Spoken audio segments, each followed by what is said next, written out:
Welcome to Auto Mundial, the weekly car news and review show where this week we're taking a look at the awesome new Nissan Z. Is it a match for the Toyota Supra? Plus, the new V8 Wrangler goes up against the Ford Bronco, and the new hybrid Range Rover Velar takes on Mercedes. And we have the attractive new Skoda Fabia. A cut-price Polo it may be, but can it dethrone the best-selling Renault Clio? Find out later on. First though, the news.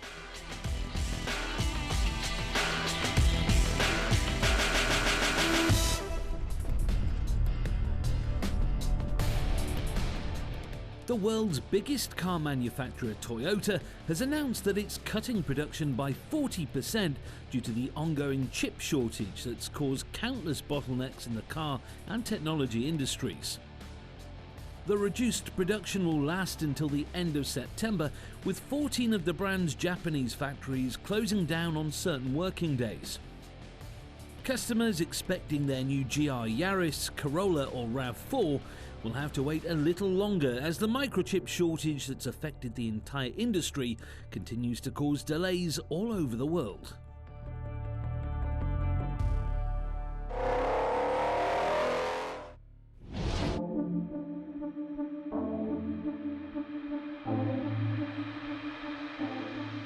The Volkswagen Polo is one of the definitive superminis. In production since the 1970s, only the Ford Fiesta can rival it for heritage in the class. But the Volkswagen Group consists of various affordable car brands, and as such, the Polo's MQB A0 platform gets shared around. Already this year we've seen the new Seat Ibiza, and now there's this, the all-new Skoda Fabia.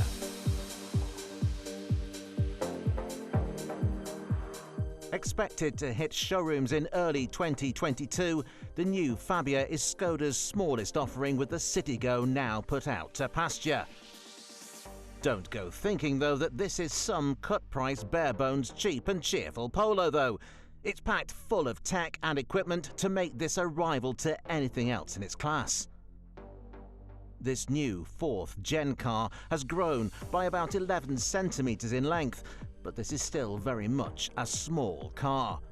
It gets a new look courtesy of Skoda's new design language, with a big face reminiscent of the new Enyaq SUV. There are some stylish sharp creases down the side, some modern slim lights and a great selection of vibrant colour options, although most buyers will inevitably opt for grey or white. The cabin is every bit as up-to-date and premium-looking as the exterior, with a funky 2-spoke steering wheel, an optional digital instrument display and a nice big infotainment screen on all but the entry-level cars. It's an 8-inch touchscreen with Apple CarPlay and Android Auto. If you splash out on a top-spec car though, the screen is bumped up to 9.2 inches as seen here, and comes with sat-nav, gesture control and a built-in Wi-Fi hotspot.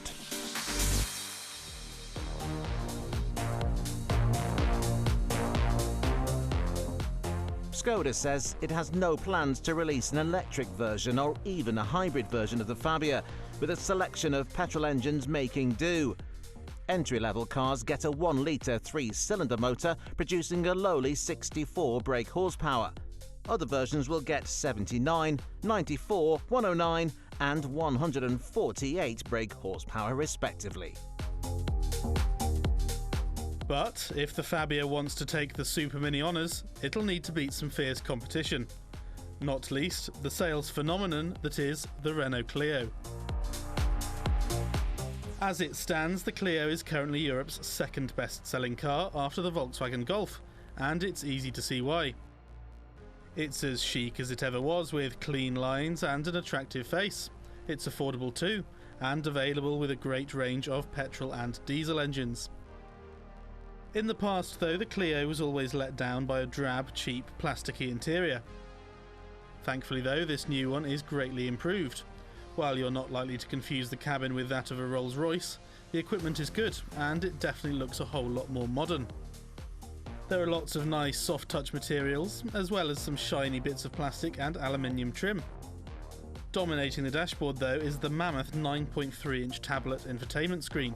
Mounted portrait rather than the usual landscape, the screen is a smart addition angled slightly towards the driver.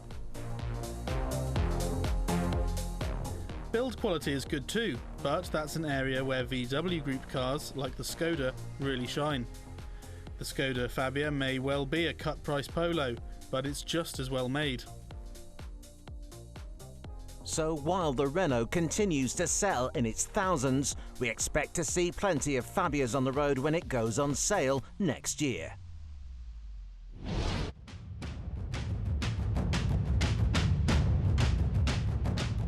As is the case with a lot of 4x4s these days, the once humble Jeep Wrangler has become something of a fashion statement.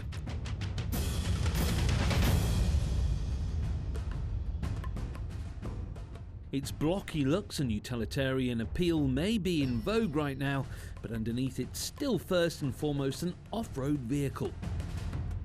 It uses a traditional ladder frame chassis with the body bolted on top.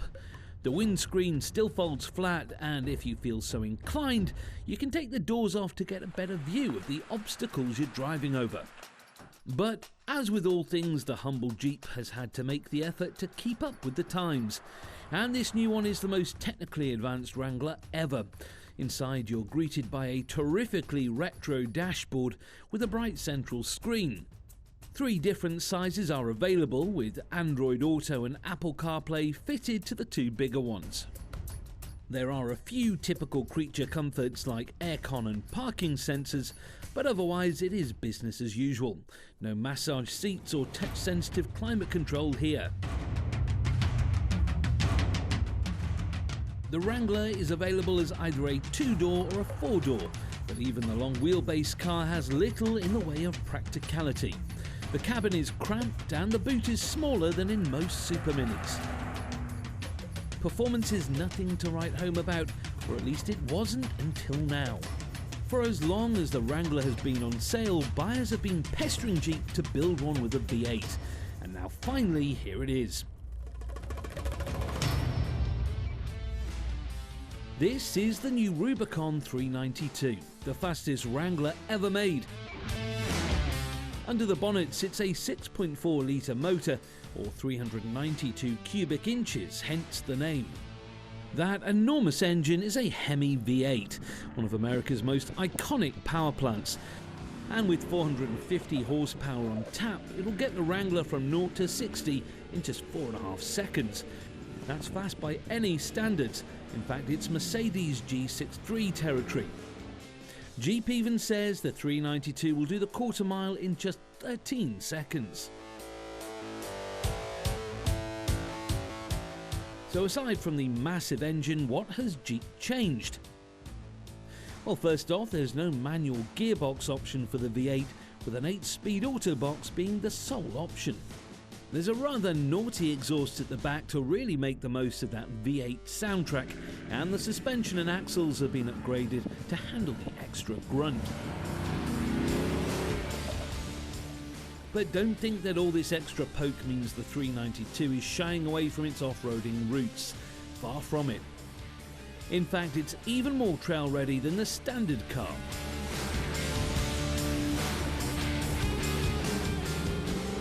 Ride height has been increased by 51mm, and there's a special air induction system to improve its wading capabilities. There are also some massive knobbly tyres as standard, as well as the Wrangler's usual array of off-road driving modes.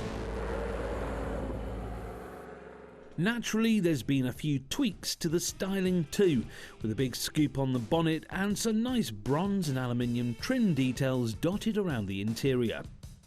So you might be asking, why has it taken Jeep so long to build this car? After all, as a sister company to Chrysler and Dodge, there's always been plenty of V8 engine options to choose from. Well, the answer comes from Ford.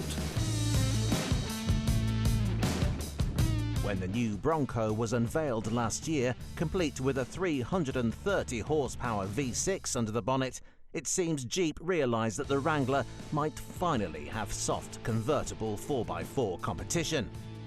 The waiting list for the new Bronco is huge, and it's hardly surprising. Its retro styling oozes cool, while its off-road credentials are right up there with the Jeeps. It gets a host of factory off-road extras like the superb brush wires and those mammoth 35-inch knobbly tyres. Underbody protection is available, as well as heavy-duty steel bumpers and LED light bars. Like the Wrangler, you can also remove various bits of bodywork if you live somewhere sunny enough to do so. Time will tell which of these powerful off-roaders will prove to be more popular, but with its heritage, loyal fan base and its Hemi, we'd say the Jeep has every chance. Join us again after the break as we check out an all-new sports car from Nissan, the Z.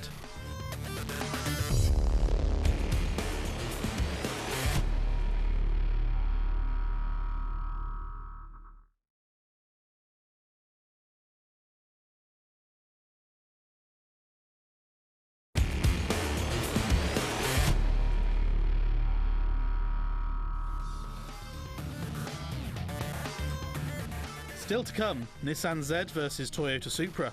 But first,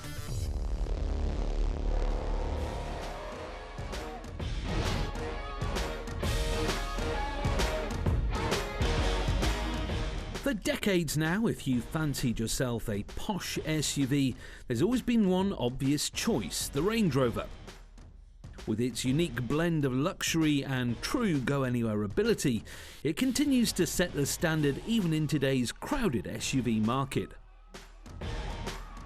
It's also spawned smaller versions like the Sport, Evoque, and this, the Velar.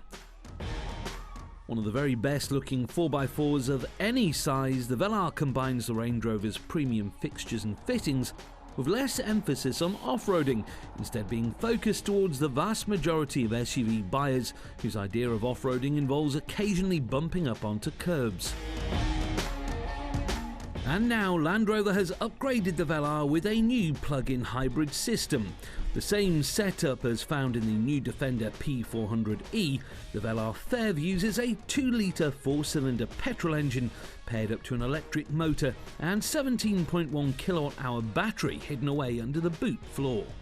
Although the PHEV produces a healthy 398 brake horsepower, good for 0 to 62 miles per hour in 5.4 seconds, surely though the main point of a hybrid is economy, and it's good news here too, with a WLTP economy figure of up to 130 mpg. For those looking to do big mileage on electric only though, the Velar can manage just 33 miles on a charge before the petrol motor kicks in.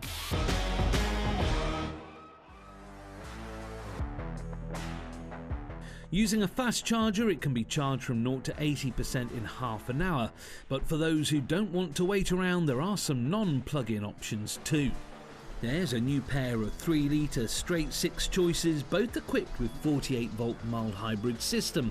The first is a new 298 brake horsepower diesel, replacing the old V6, capable of hitting 62 from rest in 6.5 seconds, with an impressively low CO2 output of just 194 grams per kilometre, with a 398 brake horsepower petrol also on offer.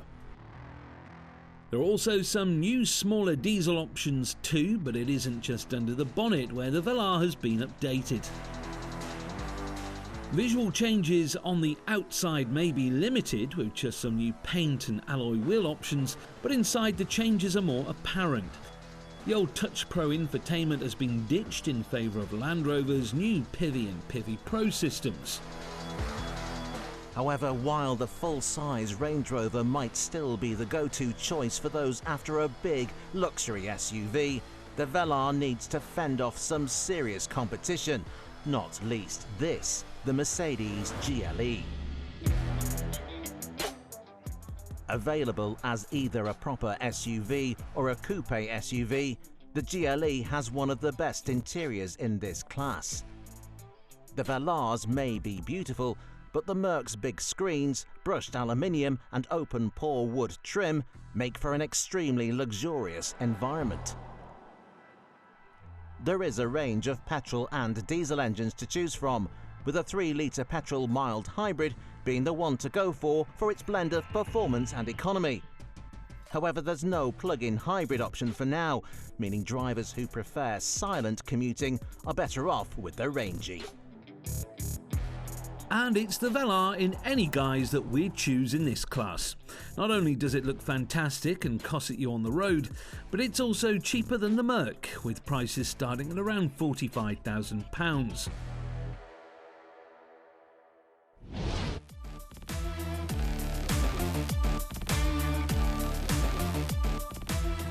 This is the Nissan 370Z, a front-engined V6 sports car that was first introduced way back in 2008. Hardly a groundbreaking design when it was new, it was a charming car that felt decidedly old school, with its big engine driving the rear wheels through a manual gearbox. 13 years later, and, remarkably, the 370Z has only just gone off sale, more or less unchanged since its launch. While still a good-looking coupe, it's fair to say that the Big Z was feeling its age somewhat, with a dated cabin and various cynical special editions being built to keep 370Zs trickling off the production line. Now though, Nissan has finally put pen to paper to create a replacement. And here it is. Called simply the Z, this new sports car from Nissan is an homage to some of the brand's historic racers, with some wonderful retro details inspired by its back catalogue. There's more than a whiff of 240Z in the side profile with its long bonnet, and it even has a big rear light panel, like you got on old Silvia's. It may not look as delicate as an Alpine A110 or as elegant as a Porsche Cayman, but it's definitely a clear evolution of the Z car bloodline. We first saw the concept of this car last year with the Z Proto, and this production-ready car is delightfully similar. There are only a few minor changes, like the addition of a rear spoiler and some different badges. But the new Z isn't just a pretty face. The elegant bodywork has been sculpted with aerodynamics and downforce in mind. That subtle rear spoiler eliminates rear-end lift, while the front splitter was developed from GTR data. Powering the Nissan is a twin-turbocharged 3-litre V6, producing a meaty 400 brake horsepower. Best of all though, it comes with a proper manual gearbox and 3 pedals, as a sports car should. Nissan says the whole car is stiffer, sharper and more agile than the old 370, while the top-spec Z Performance model comes with a limited slip diff to really liven things up in the corners. The interior is far from revolutionary, but it comes with everything you need, and there are some wonderfully bright and quirky colour combos to choose from. Just look at the blue leather in this one. However, the Z isn't the only Japanese sports car that's made a comeback recently. This is the latest Toyota Supra, the car the Nissan will need to beat. Yes, we know that it shares more than just an engine with the new BMW Z4, but it's the most direct rival to the Nissan. Both are front-engined, both have 6 cylinders, and both have big, long bonnets that stretch ahead to the horizon. The Supra looks fantastic, a design that could only have come from a Japanese car maker, but step inside and the BMW influence becomes immediately clear. Much of the cabin has been lifted straight from the Z4, thankfully including the infotainment.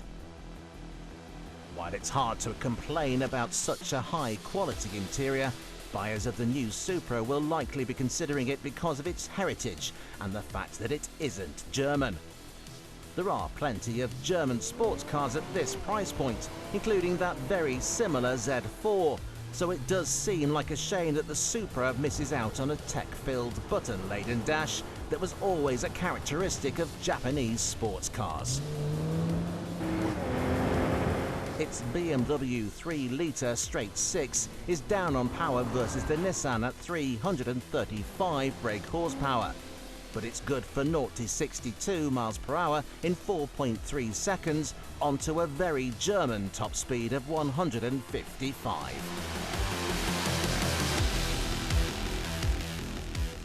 Unlike the Nissan, it's only available with a paddle shift transmission, meaning the new Z could well be the car to go for if you're a keen driver. To us, it still seems like a shame that the world's biggest car maker couldn't be bothered to build its own flagship sports car from the ground up. But for true Japanese performance car enthusiasts, the Nissan Z looks like a great prospect. There is, however, a bit of bad news. It won't be coming to Europe. The Renault-Nissan alliance already makes the superb Alpine A110, and the costs of bringing another sports car to market over here would be huge. The things that make the Z so appealing, the manual gearbox, the big engine, etc., are exactly what makes it so tricky to homologate in Europe. For now then, we'll have to make do with our current crop of sports cars, but with 718s, Alpines, Supras and Z4s, that doesn't sound like much of a hardship to us.